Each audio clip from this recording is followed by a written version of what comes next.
nombre, te pedimos que tú nos hables a través de ella, Señor, y que tu presencia haga, Dios mío, morada en este lugar, y también que tú uses mis labios, Señor, para poder transmitir a tu pueblo lo que tú quieres decirle en esta tarde. En el nombre de Jesús, gracias. Amén. Yo titulé este mensaje a prueba de fuego. Leemos que Nehemías, que era copero del rey, se encontraba preguntando a uno de sus hermanos por la situación en la que estaba el remanente de Israel que había quedado en Jerusalén. Un poco de contexto: Israel había sido sitiado, había sido derrotado, sus puertas, sus muros habían sido derribados, sus moradas habían sido desoladas, muchos habían sido llevados cautivos, y los pocos que quedaron libres, que hicieron, huyeron, estaban exiliados.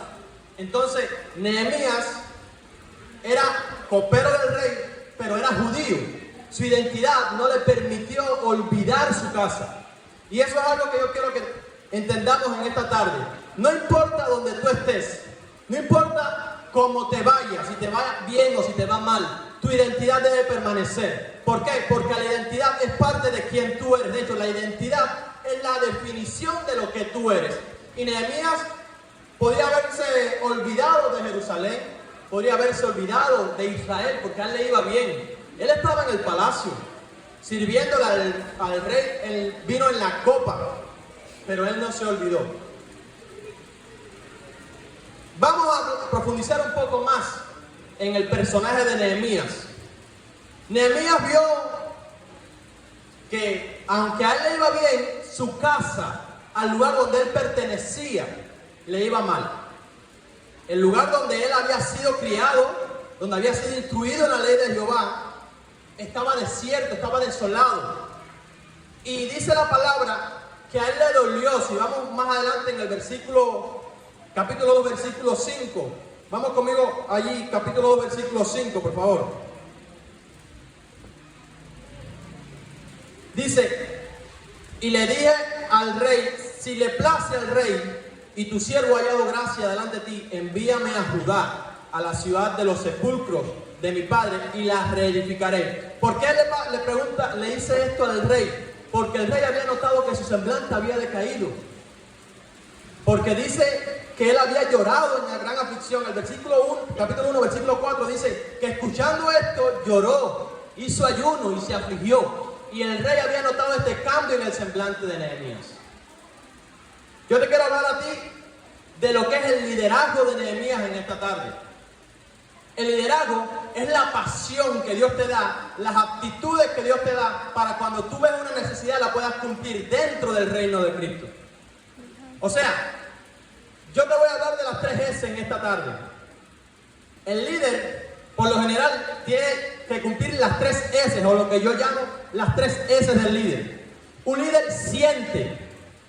El líder siente el problema en su iglesia. El líder siente el problema en el cuerpo de Cristo. Le duele cuando su hermano está afligido. Le duele cuando su hermano está en aflicción. Pero no solamente siente. Un líder sirve. Un líder que siente el dolor de alguien, pero se queda con los brazos cruzados, no es un líder. Y yo creo que todos los hijos del Señor estamos llamados a servir un liderazgo.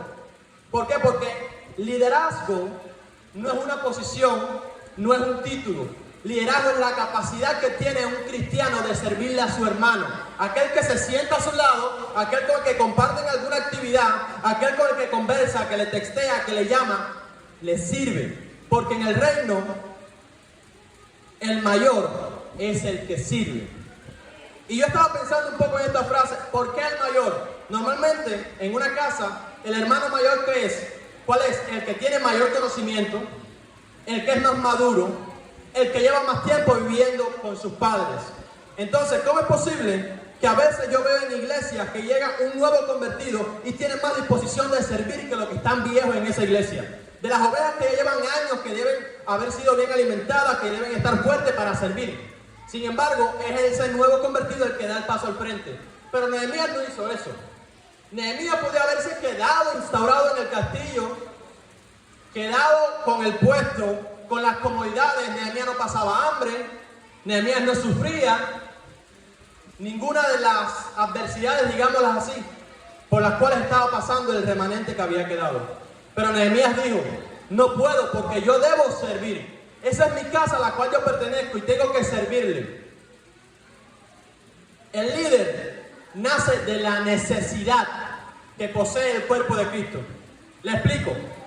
Si esta iglesia tiene necesidad de alguien que reciba a las personas ahí al frente, esa necesidad debe ser suficiente para motivarlos a ustedes y a mí a cumplir esa necesidad, a suplir esa necesidad. Y eso es lo que te hace ser un servidor. Es necesario pasar un curso, aunque es bueno, y ahí les voy a hablar de la tercera S. No es necesario pasar un instituto para suplir una necesidad. Le dije que el líder siente, examíname, estoy apto, tengo integridad, estoy separado, he sido apartado para servir al Señor. Si lo cumple, bueno, capacítame. ¿Qué puedo hacer para capacitarme y cumplir esa necesidad?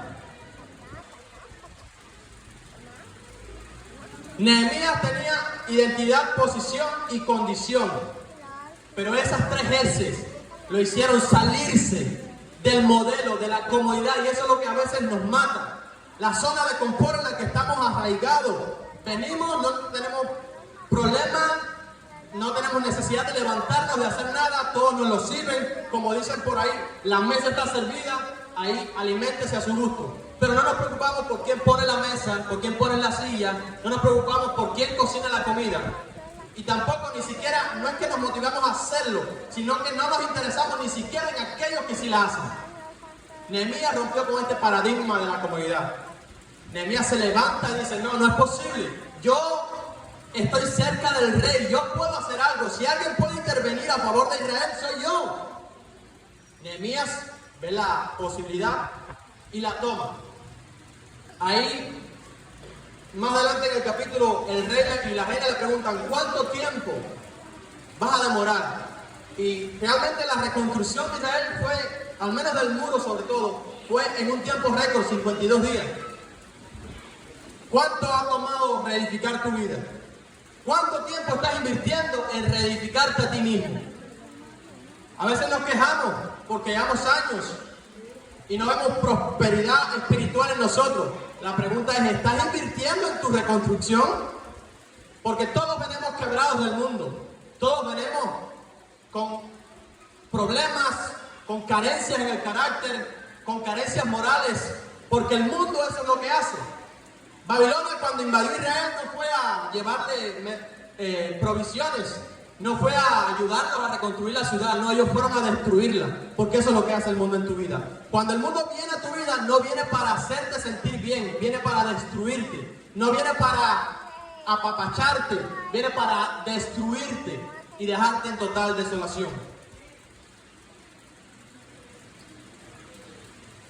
La realidad es que había una necesidad en Israel. De hecho, casi no había ni un remanente porque estaban muchos disipados. Y Nehemías ve esto y dice, yo voy a hacer algo. Ahora te voy a hablar de la segunda parte de esta historia, que es una de las que más me interesa. Voy a llevarte a Nehemías 4. Si puedes, allí abre tu Biblia en ese pasaje para que me acompañes en la lectura.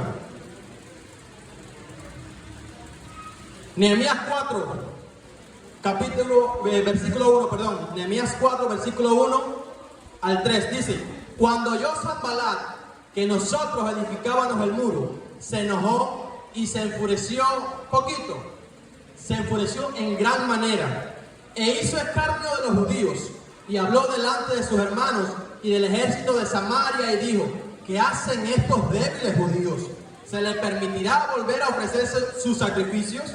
Acabarán en un día, resucitarán de los montes del polvo las piedras que fueron quemadas. Y estaba junto a él Tobías amonita, el cual dijo, lo que ellos edifican del muro de piedras, si se hubiere una zorra, lo derribará. Te hablaba de que el mundo te destruye, el mundo te quebranta, el mundo te derriba. Y yo me ponía a analizar ¿Qué sucede con la piedra cuando se le da fuego?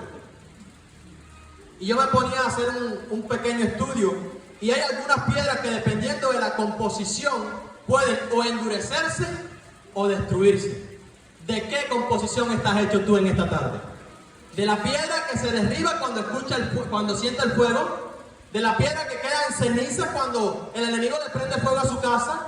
¿De la piedra que se derrumba cuando el enemigo le prende fuego a tu familia, a tus finanzas, a tu fe? Cuando llega algún problema a tu vida y tú miras y no tienes salida y sientes, porque a veces sentimos realmente que es el enemigo atacándonos. A veces son consecuencias de nuestras decisiones, pero a veces es el enemigo quien se enfurece. Porque si leemos ahí qué pasó con Tobías y con Sanballat, dice que cuando escucharon se enfurecieron en gran manera. Y mi pregunta es, cuando el enemigo te prende fuego, ¿qué pasa con tu vida?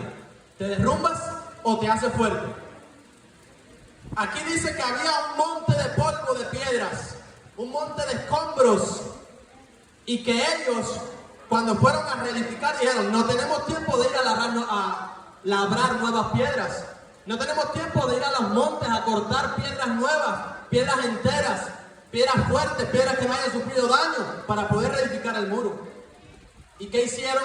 Digamos, vamos a escoger de estas piedras las que resistieron el fuego, las que vencieron el incendio, y vamos a usarlas. ¿Sabes por qué? Porque si no se derrumbaron, si no se quebraron, es porque se hicieron más fuertes. Y esa es la palabra que tiene que resonar en ti. ¿Yo me derribo o me hago más fuerte? ¿Eres tú a prueba de fuego o eres inflamable? Y no solamente inflamable, sino que hay personas que se encargan de ellos mismos prenderse fuego a sí mismos, y prender fuego a la familia, y prender fuego a su casa, y prender fuego a su fe. ¿Sabes por qué? Porque tenemos que discernir, como nos ha enseñado el pastor, qué palabras hablamos. ¿Sabes que a veces el fuego que estás sufriendo es por causa de tus mismas palabras?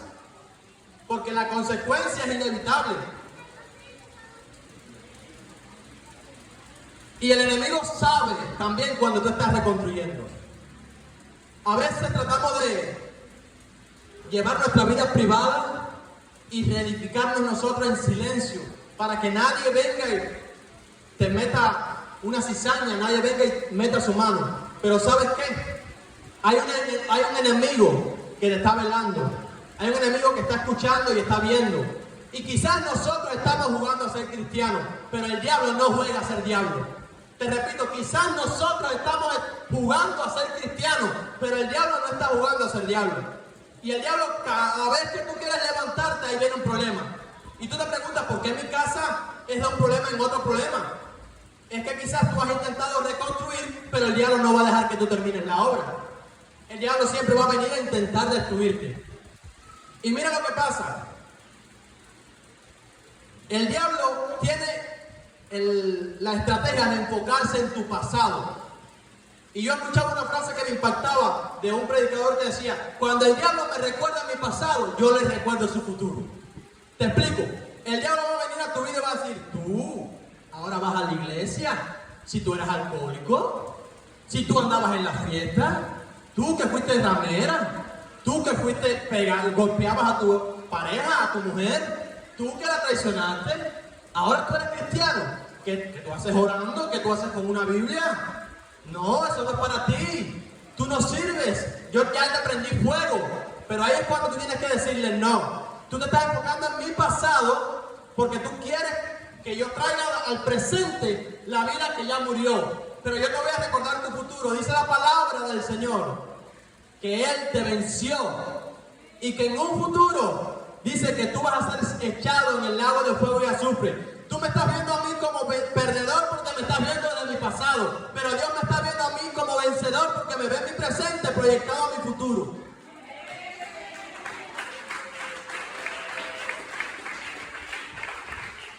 Si tú le sigues el juego al diablo y le dices: ay, es verdad, ay, ¿para qué seguir con tanto? Todavía aquella vida me acosa. Si tú te metes en ese plan, ¿sabes qué va a pasar? El diablo te va a derrotar. Porque, y esto lo hablaba con alguien, le decía: no entres al juego de la carne. No entres al juego de la carne. ¿Sabes por qué? Porque la tentación, porque tu vida pasada es aquello que a ti te gustaba en tu carne. Y si tú no eres capaz de romper con eso, si tú no eres capaz de enfocarte en tu presente y proyectarte en el futuro, vas a vivir atado a tu pasado. Mira, este hombre decía, ¿cómo van a construir algo nuevo con piedras que ya sufrieron? ¿Cómo van a construir algo estable, algo fuerte, con esas piedras que han sido quemadas? Y a veces vienen así, centrándose en las grietas, porque algo que sucede con las piedras cuando le das fuego y se endurecen es que al endurecerse tanto se hace grietas en la estructura de la piedra. Y a veces el enemigo viene señalando esas grietas en ti. A veces vienen y te dicen, oye, te escuché pelear ayer con tu esposa. Oye, vi a tu hijo en esto. Oye, te vi hacer esto. Y se enfocan en esas grietas, pero no se enfocan en si la piedra fue pasada por fuego. Porque el mundo no va a venir a ti a pasarte la mano. El mundo no va a venir a ti a decirte, ay, pobrecito, ay, pobrecito de ti. No, el enemigo va a venir a querer totalmente verte derribado. No solamente eso, sino que va a menospreciar tu futuro. Sanbalá y Tobías le decían, eso se va a caer. No sigas construyendo en tu vida que se va a caer. Tú fuiste alcohólico, en algún momento tú vas a recaer. Tú eras, en algún momento eso va a venir a ti. En algún momento, todo el esfuerzo que estás haciendo va a ser en vano. ¿Quieres luchar por tus sueños? No lo hagas, en algún momento vas a volver. En algún momento eso va a volver a tu vida. Pero, ¿acaso se desanimaron los israelitas al escuchar esto? Por el contrario, Nehemías dijo, ellos ya saben que estamos reconstruyendo. Bueno, tú vas a tomar en una mano la cuchara y el balde para construir, y en la otra tú vas a tomar la espada. Y esa espada espiritualmente es la palabra de Dios. ¿Sabes por qué? Porque si tú das mucho oído a la palabra del mundo, pero no pones en práctica y no escuchas la palabra de Dios, te vas a perder. Hay una historia que me gusta mucho de un deportista que estaba corriendo, pero él usaba una técnica distinta.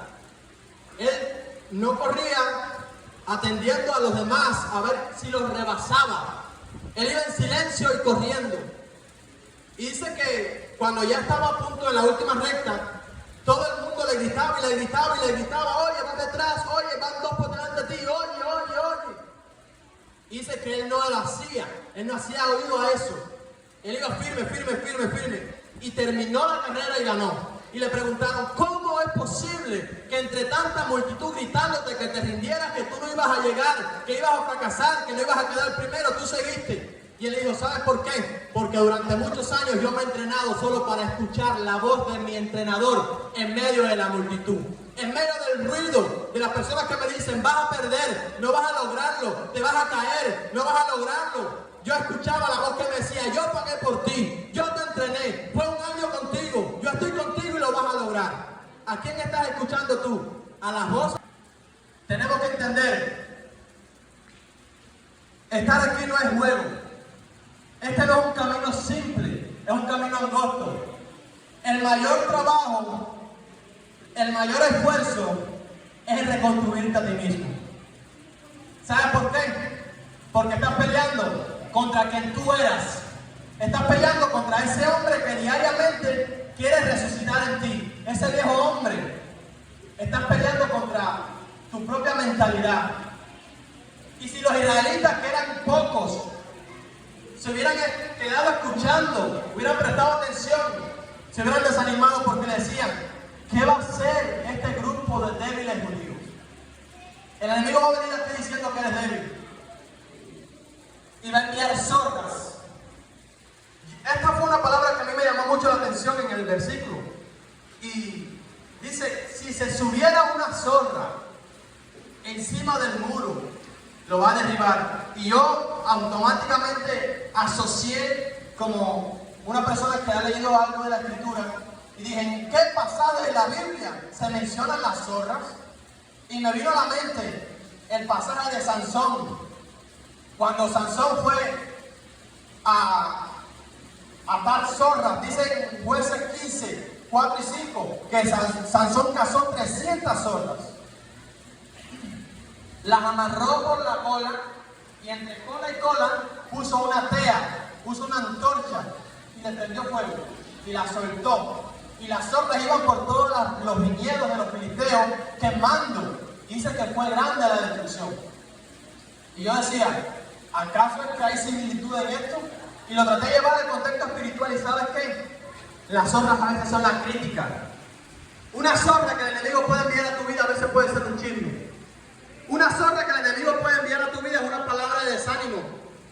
Es una palabra de confrontación. Todos somos piedras que el Señor está usando para edificar su iglesia, para edificar esta casa, bajo la dirección de nuestro Nehemías, que es el pastor. Y cualquier zorra que se cuele puede hacer estrago en tu vida. Una zorra prende fuego a todo un viñedo. Y por eso yo decía, ¿cómo hacer para que no entre en esa zorra? Escuchando la voz de tu entrenador. No haciendo caso a las voces de la multitud. Escuchando la voz de tu entrenador. El mundo quemó, o sea, el imperio babilónico quemó. El imperio destruyó a Israel. Y las piedras quemadas fueron juntadas en un montón. Pero ¿sabes qué? Llegó alguien que sabía que en ese montón habían piedras que podían usar. A veces el mundo te va a poner a ti en el mismo montón en el que ellos están. Porque ellos no tienen futuro, porque no han visto la luz del Señor. Pero ya tú la viste. No permitas que te pongan en ese montón. Tienes que permitir que te saquen de los escombros. Tienes que permitir que el Señor llegue y te saque de esos escombros. ¿Sabes por qué? Porque tu lugar no es el fracaso. Dios no te llamó a ti para vivir en el fracaso. Dios te llamó a ti, te sacó de los escombros, te dice, yo te voy a hacer a ti una piedra, y no solamente una piedra valiosa, sino que con esta piedra voy a reedificar mi casa. Y con esta piedra el mundo va a testificar de que esas grietas que tú tienes fueron sanadas por mí. Tú tienes que decir, yo soy un sobreviviente. El enemigo ha intentado incendiarme, ha quemado mi vida pasada, ha quemado mi cuerpo, ha quemado mi familia, ha intentado destruir mi casa, pero yo soy un sobreviviente. No me he rendido y el Señor me sacó y me endureció con el fuego para que yo pudiera ser una piedra efectiva y eficaz.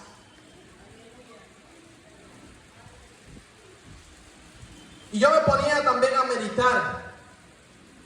Lo primero que reedificó Nehemías no fue el templo, no fueron las habitaciones, no fueron las casas, fue el muro. Fue el muro, ¿sabes por qué? Porque el muro, al menos yo pude identificar tres cosas para lo que servía ese muro. Número uno, para protección de lo que se iba a hacer dentro. Y nosotros, los que estamos aquí en esta tarde, somos el muro que Dios está levantando para proteger la futura obra de lo que Él va a hacer en esta casa. Entonces tú no puedes darte el lujo de ser una piedra más en el montón. Tú tienes que decir, yo fui escogido para este tiempo porque tengo un propósito para esta obra. ¿Sabes que tú eres indestructible hasta que el Señor cumple el propósito en tu vida? Pasó el COVID.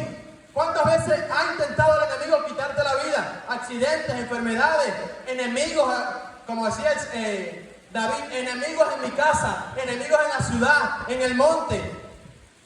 ¿Cuántas veces han intentado quitarte la vida? Pero tú estás aquí. ¿Por qué hoy no estás allá en una cantina embriagándote?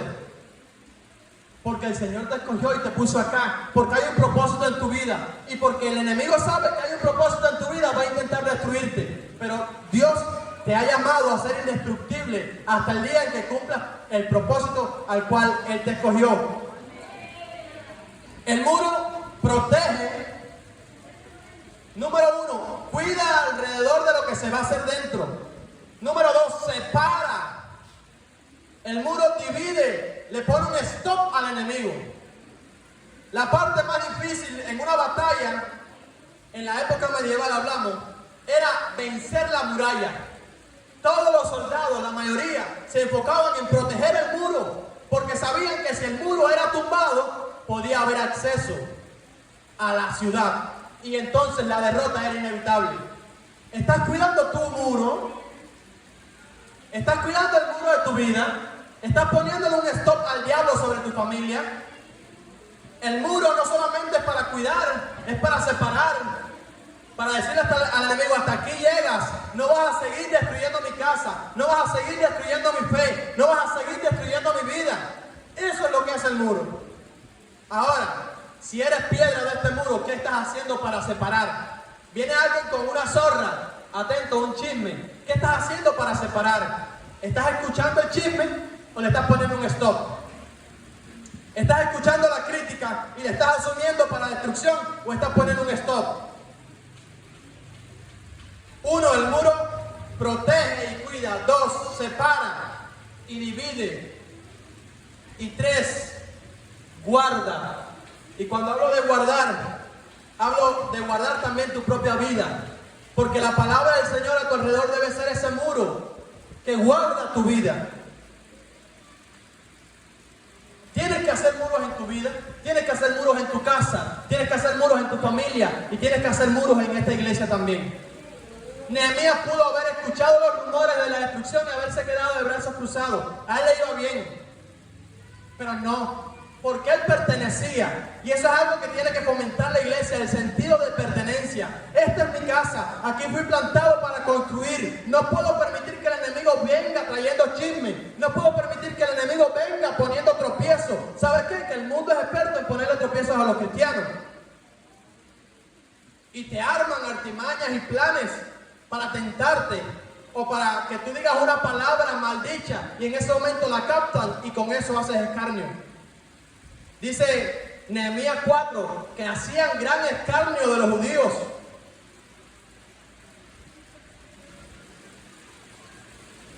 Para terminar, quiero que te grabes: si tu vida está siendo azotada por un incendio, si ahora mismo en tu casa hay un caos, si ahora mismo en tu familia hay un caos, en tus finanzas, en tu fe hay un caos, yo quiero que tú te grabes una palabra que está en Job 19:25.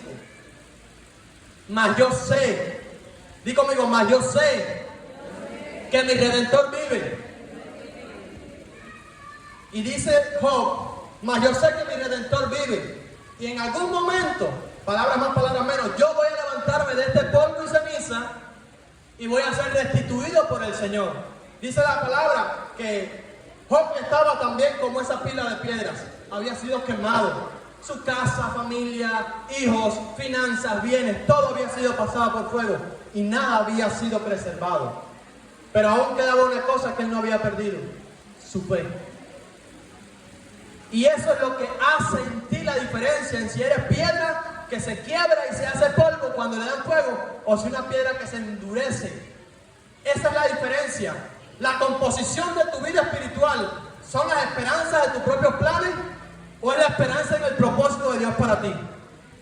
Es la fe de que tú eres capaz de hacer cosas por tus fuerzas o es la fe de que Dios es capaz de hacer cosas en ti a pesar de tu debilidad. Esa es la composición que va a hacer la diferencia entre si vas a arder para consumirte o si vas a arder para endurecerte. Dios está llamando a una iglesia que sea a prueba de fuego. ¿Sabes por qué? Porque el mundo no está contento con lo que se está reconstruyendo. Así como Sanballat y Tobías no estaban contentos cuando vieron a un grupo de personas que ya habían sido destruidas en un pasado, que ya habían sido azotados, que estaban pasando momentos de escarnio, reconstruir lo que para ellos era la esperanza. Cuando ellos reconstruían el muro, ellos no estaban viendo solamente un muro. Ellos estaban viendo la promesa que Dios le había dado a Abraham. Ellos estaban viendo la promesa que Dios le había hablado a Isaac, la que Dios le había hablado a Jacob. Ellos estaban viendo en ese muro el principio del cumplimiento de la profecía que Dios le había dado. Y cuando tú empiezas a construir tu muro y el enemigo venga a azotar, tú tienes que ver en ese muro el principio del cumplimiento de la promesa para tu vida. Entonces yo quiero que tú te levantes en esta tarde y hagas una oración de fe diciendo: yo voy a convertirme en una piedra a prueba de fuego. Yo no voy a permitir que aunque el diablo me tire dardo, me rinda. Yo voy a seguir venciendo. Yo voy a seguir levantándome porque yo soy una piedra que se endurece. Amén.